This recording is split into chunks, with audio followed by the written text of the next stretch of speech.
Bonjour, bienvenue. Donc c'est le premier mini-débat de ce Batimat 2013. Vous êtes sur le plateau Transition 2020 avec la filière bois et nous allons forcément parler pendant toute la durée du salon de construction bois. Avec nous aujourd'hui pour la première conférence qui aura pour thématique le logement social et la construction bois, un mariage d'amour. On parlera de rénovation et puis on verra aussi si on a le temps d'aborder le neuf. Avec nous donc Estelle Billiotte qui est déléguée expert construction bois au CNDB et Alberto Rocha qui est architecte, Sven Architecture et qui a été lauréat du concours Réa 2 PUCA. Alors, la parole est à Estelle Billiotte. On a appelé cette conférence logement social et construction bois, mariage d'amour. C'est un vrai mariage d'amour ? Bonjour.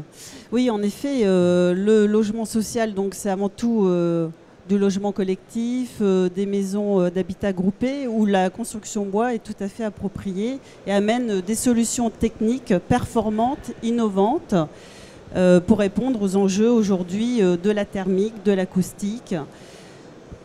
Alors ça c'est dans le neuf, c'est dans le neuf et dans la rénovation. Aujourd'hui on va s'intéresser davantage à la rénovation.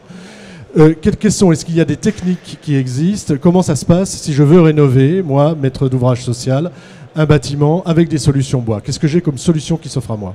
Alors, écoutez, le matériau bois est formidable, en effet, pour approcher la rénovation, puisqu'en fait, on fait appel à la filière sèche, à une filière qui peut se mettre en œuvre rapidement sur un bâtiment existant. On est avec un matériau qui est suffisamment léger, qui peut se rapporter justement sur un bâtiment qui ne pourra pas recevoir de charges supplémentaires. Donc là, le matériau bois est tout à fait justifié, en effet, pour la structure existante du bâtiment. Après, dans les solutions techniques, il y a deux grandes familles, je dirais, possibles pour apporter une isolation thermique par l'extérieur. On va faire appel tout d'abord, en effet, à une mise en place d'ossature bois in situ sur des fixations mécaniques. On rapportera une isolation entre cette ossature, puis un revêtement extérieur bois. Également, une deuxième solution qui est tout à fait efficace, qui fait appel à la préfabrication et à la solution en fait, de façade bois rapportée sur le bâti existant. Donc là, on va venir apporter une façade sur le bâti. Comment se traitent les jonctions? Comment ça se passe très concrètement, techniquement? Alors tout d'abord, en effet, je pense qu'il y a un gros travail de définition du bâti existant. Donc là, l'équipe de maîtrise d'œuvre, l'équipe de bureau d'études vont passer un certain temps, en effet, à faire des relevés du bâti existant, des relevés de façade, pour pouvoir concevoir leur façade bois préfabriquée. Donc toutes ces jonctions en fait, vont faire appel en effet à des solutions entre ces façades rapportées et le bâti existant. Donc c'est déjà la première jonction à assurer, qui seront des jonctions soit avec des éléments bois ou avec des ferrures, ou également donc avec des laines de roche rapportées, des isolants. Tout dépend aussi également de la performance attendue. D'accord. On a déjà des expériences qui sont en cours, qui ont été réalisées. Est-ce qu'on a déjà des retours d'expérience? Alors en effet, actuellement, on a d'excellents retours d'expérience. Et le CNDB lancera mercredi sur le salon Batimat une nouvelle édition qui s'appelle Réhabilitation Solutions Bois, et justement où on met en avant 8 opérations étudiées, dont 4 sur le logement collectif. Depuis, de nombreuses opérations sont en cours d'étude, voire en cours de chantier. Alors aussi bien pour le logement collectif, mais également on s'aperçoit en effet que les établissements d'enseignement sont très intéressés par ces solutions. Alors je vais donner la parole à votre voisin, Alberto Rocha. Bonjour, merci d'être venu. Vous êtes lauréat du concours Réa 2. Oui. Pour 2 propositions, une résidence étudiante dans le Nord, si mes souvenirs sont bons. À Villeneuve-d'Ascq, oui. Voilà, à Villeneuve-d'Ascq, et un bâtiment haussmannien parisien. Et dans les deux cas, vous avez imaginé des solutions bois. Avant de nous expliquer un petit peu ce que vous avez imaginé comme technique, pourquoi être parti sur les solutions bois? Alors tout d'abord, le bois est intéressant pour des questions de rapidité de mise en œuvre. C'était un enjeu important, notamment à Villeneuve-d'Ascq, où il fallait maintenir la capacité d'accueil et intervenir en moins d'1 an sur la réhabilitation du bâtiment. Et pour des questions aussi structurelles, c'était une réponse pertinente pour limiter, comme disait Madame Billotte, l'intervention et réduire les charges, des centres de charges sur la façade existante. Alors je crois que vous avez fait aussi un calcul économique. Est-ce que le calcul économique est pertinent? Aujourd'hui, je pense qu'il faut faire attention un peu à tout ce qu'on peut dire sur les coûts de l'ossature bois. J'aime pas trop dire que c'est moins cher. Je pense que ce qui est intéressant, c'est l'approche intégrée que propose la construction bois, c'est-à-dire qu'on limite certaines réserves sur chantier, on gagne du temps. Donc effectivement, le temps pour des bailleurs sociaux, c'est un coût, c'est un gain.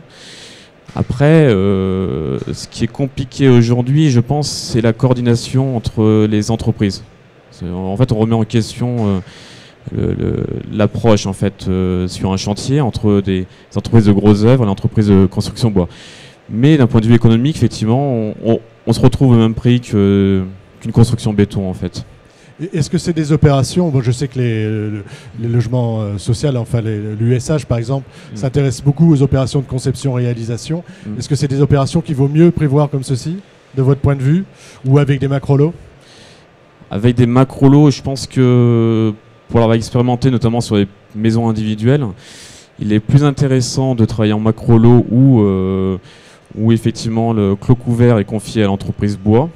La dalle béton au maçon ou passer en entreprise générale. Voilà, je pense aujourd'hui que la coordination, à mon avis, n'est pas encore au niveau des exigences des bâtiments qu'on souhaite aujourd'hui très performants. Alors, on va venir sur vos solutions. Alors, peut-être sur la coordination, et puis après, on reviendra sur les solutions que vous avez imaginées. Est-ce que c'est quelque chose pour les lots, macro-lots, conception, réalisation, organisation, comment ça se passe? Est-ce que là, les choses sont en place? Alors, c'est vrai que pour obtenir une parfaite performance de l'enveloppe, alors quand on parle de construction neuve, le macro-lot est tout à fait intelligent et permet de répondre en effet aux performances attendues. Et ce macro-lot sera géré par l'entreprise de charpente. Après, quand on parle de réhabilitation et notamment sur toutes les problématiques, non pas techniques, mais aussi d'intervention sur site, parce que ça, je pense que c'est un enjeu aussi important que les solutions techniques qu'on va mettre en œuvre. C'est qu'on prend un site qui peut être occupé, on prend un bâtiment, et là, il faut trouver des solutions en adéquation par rapport aux objectifs définis par le maître d'ouvrage, qui peut avoir très bien des locataires qui sont encore en place dans le bâtiment, et puis aux solutions techniques attendues et aux performances thermiques de l'enveloppe. Donc c'est vrai que la méthode de conception-réalisation, dans ces cas-là, est une bonne adéquation, en effet, pour en amont et dès la définition du programme, de travailler ensemble sur les solutions possibles.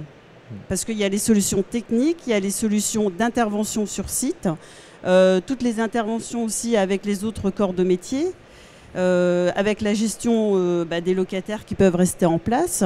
Notamment, il y a une opération peut-être que vous connaissez qui se trouve à Cholet. Cholet, oui. Voilà, où là, en effet, on a un mode opératoire qui est tout à fait exceptionnel, puisqu'en fait, dans la même journée, on dépose la façade existante pour reposer une façade fermée, isolée, avec le revêtement extérieur en place de la nouvelle façade.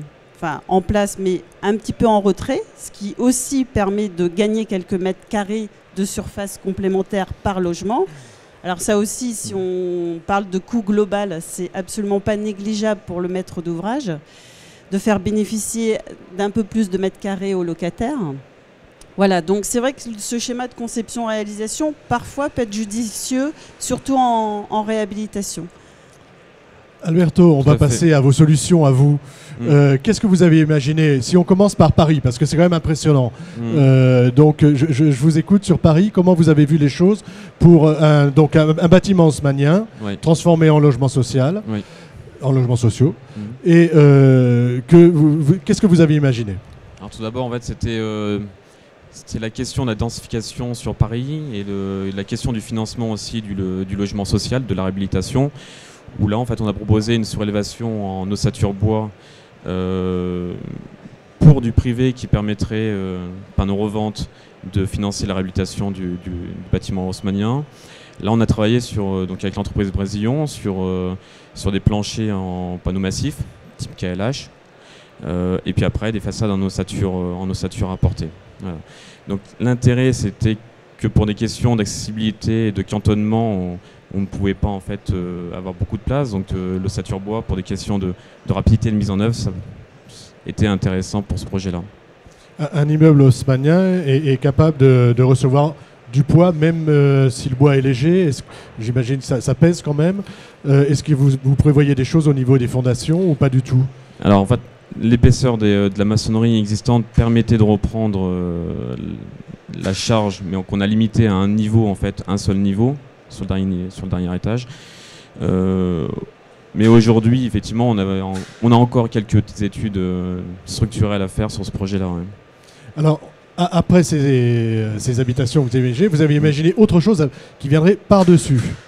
Une serre qu'on a appelée une serre urbain-agricole, qui est un espace de partage, de rencontre, un peu inspiré de ce qu'on peut voir à New York, où les toits sont appropriables, où effectivement on peut imaginer une nouvelle strate urbaine sur les derniers niveaux. Donc c'était...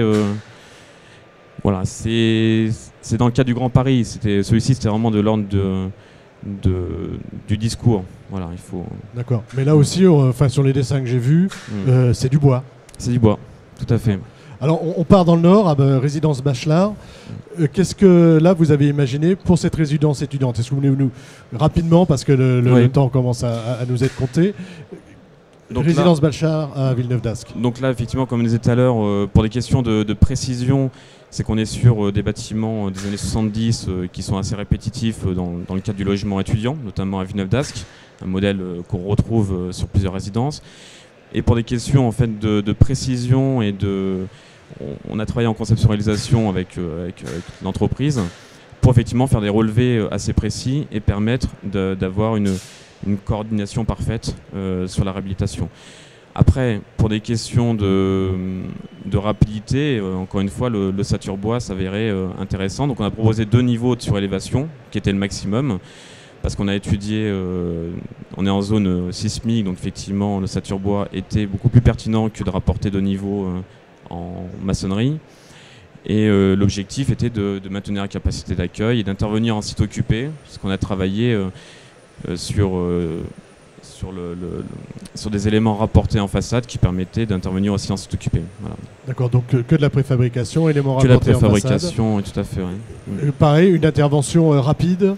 Tout à fait, parce que l'objectif de cette réhabilitation-là, c'est 150 logements et en temps d'intervention, 1 an, tout compris pour pouvoir intervenir. Alors Estelle, une dernière question en forme de conclusion.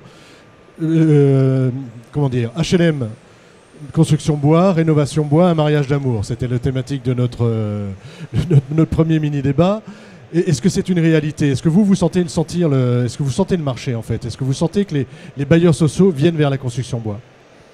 Alors tout à fait, ils viennent vers la construction bois. Alors ça peut être du tout bois, ça peut être de la réhabilitation, ça peut être le sujet de la façade bois rapportée sur une structure existante ou neuve. Donc dans ces cas-là, on va marier les différents systèmes constructifs. Par exemple, façade bois sur structure béton, sur structure métallique, voilà. Donc c'est vrai que toutes ces approches, en effet, du mariage du matériau bois avec des structures bois, mais aussi, pourquoi pas, avec d'autres structures, est tout à fait pertinente et intéressante. Et je pense que les maîtres d'ouvrage ont compris l'enjeu du matériau bois pour le traitement des enveloppes performantes thermiquement. Voilà, donc il y a énormément d'opérations. Il y a beaucoup d'opérations et une vraie pertinence à le faire. Tout à fait. Alberto, une conclusion par rapport, vous, à votre manière de travailler et votre manière de travailler éventuellement avec le bois? puisqu'on est là. Moi j'ai connu, ça fait on va dire depuis 2008-2007 où j'ai commencé à travailler sur le logement social et notamment la construction bois avec les façades rapportées. J'ai connu les DTU en fait où on était encore sur du MOB, donc c'est une maison ossature bois limitée à deux niveaux. Et en fait on a vu effectivement qu'en un peu de temps en fait la réglementation, les DTU ont changé et qui permettent aujourd'hui de faire des bâtiments en ossature bois, de faire du mix effectivement façade rapportée. La difficulté qu'on a malgré tout, c'est pour des questions d'ordre acoustique. C'est un point sensible en vrai sujet à travailler. Un vrai sujet, à mon avis, à travailler.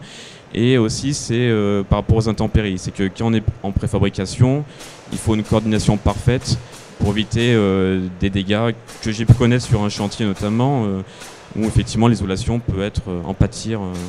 Donc voilà, donc vrai travail de coordination, à mon avis, qui est l'enjeu pour que le bois soit réellement durable dans les constructions. On a les techniques, hein, si j'ai bien compris. Manque pour vous encore un petit peu de coordination et d'expérience finalement, même si les choses ont beaucoup évolué, si j'ai bien compris. Tout à fait, oui. Mais la coordination les entreprises commencent à s'organiser.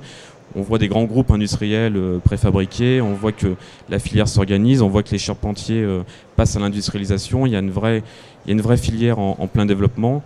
Et encore une fois, les bailleurs sociaux sont intéressés par la construction de bois pour des questions de délai, parce qu'il faut construire vite, il faut construire des bâtiments de qualité, rapidement. Et effectivement, l'ossature est une réponse pertinente. Merci beaucoup d'avoir participé et d'avoir essuyé les plâtres de ce plateau pour toute la durée de Batimat. Merci à vous. À bientôt. Rendez-vous dans une demi-heure, 3/4 d'heure pour le débat suivant.